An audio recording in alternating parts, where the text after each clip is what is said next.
Paola entered Alex's room in the early afternoon, as had become customary in recent days, to take him to the pool for rehabilitation exercises. "Good afternoon, Alex. It's time for our session." Alex looked at her sulkily and didn't move. "Maybe it's better if we wait a little longer. I'm not feeling very well." Paola looked at him, puzzled. "How aren't you feeling well?" Alex blushed but didn't elaborate. Paola took his temperature, which was normal, and asked him questions to try to assess his malaise, but he answered negatively when she asked about symptoms or didn't respond at all, becoming downcast. "Well, I really don't see anything wrong with you. We should go. But it would be better if we waited a bit," he said, blushing again. "Alex, stop the nonsense. Let's go." And she uncovered him, as she did every day, to put on his swimming trunks. Only then did it become evident why Alex was embarrassed, and he tried to cover himself but without much success. "Oh, so this is the problem?" Alex simply nodded affirmatively, embarrassed. "Have you been like this for long?" "A good while." "You don't need to be embarrassed. I know this isn't a compliment to me. This is common in people with spinal injuries and it's called priapism. It's involuntary. You don't need to be ashamed of it." Alex finally relented and let her dress him in the swimming trunks. After he was dressed, and she helped him sit in the wheelchair, she looked at him with a cheeky smile and said, "And it's also true that anyway, you have no reason to be embarrassed." Winking at him, he looked at her and finally smiled. "Well, if you keep provoking me like this, I might just have to invite you to dinner," he said, smiling. "That can't be. I'm your physiotherapist, and I can't socialize with patients.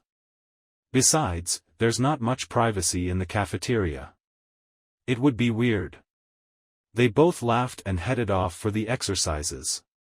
The provocations between Paola and Alex grew daily, with the teasing between them sometimes bringing them to tears of laughter.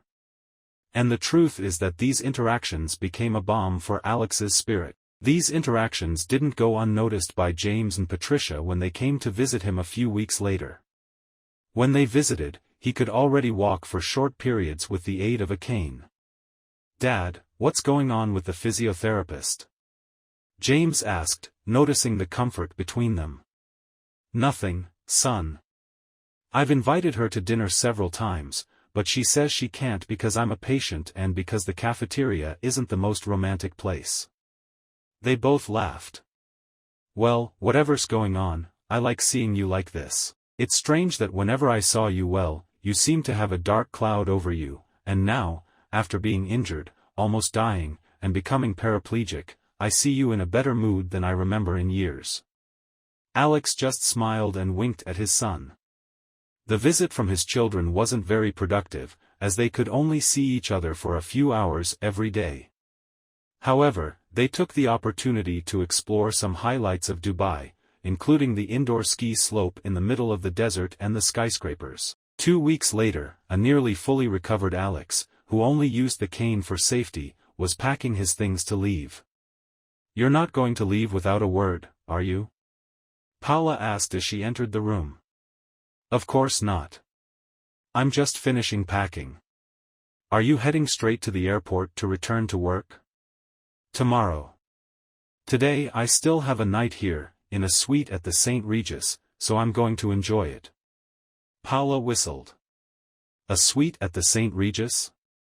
Very nice, Mr. Alexander. You're going to have a luxurious night." "I sure hope so.